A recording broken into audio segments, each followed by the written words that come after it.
In today's video, I'm going to teach you Jira Confluence tutorial, how to link project to a space in Confluence.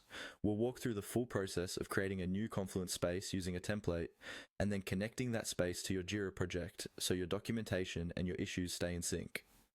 Let's start from your Confluence home or any page where you can see the navigation bar. Look for the plus icon, usually near the top of the screen. This is your create button. Go ahead and click the plus sign to create a new space.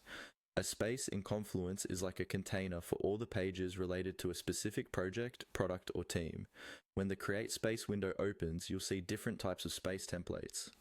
Here, choose the option for software development. This template is tailored for software teams and comes with useful predefined pages, like requirements, retrospectives, and decision logs. Next, you'll be asked to choose the type of board or workflow style you want to base this on. Click on Kanban.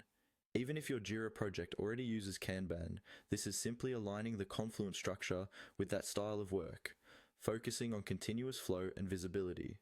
After selecting Kanban, click on Use Template. This tells Confluence to create a new space using that software development Kanban layout instead of starting from a blank space. Now you'll see an option that mentions selecting a team managed space. Click on Select a team managed space. This is important because it's what allows Confluence and Jira to connect at a project level, rather than just linking individual pages. You'll now be asked to fill in details.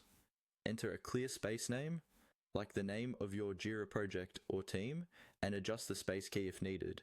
The space key becomes part of the URL, so keep it short and recognizable. You can also review any description fields to briefly explain what this space is for, which helps teammates understand the purpose right away.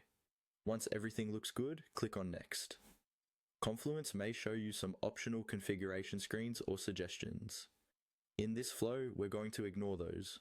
So when prompted, click on Skip to move past any additional setup that's not required.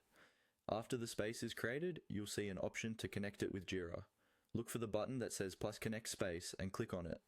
This is where the actual link between your Jira project and your Confluence space is established. Finally, confirm your choice by clicking on Continue. Confluence and Jira will now link the project to the space, allowing you to use features like project pages, linked issues, and automatic context between the two tools.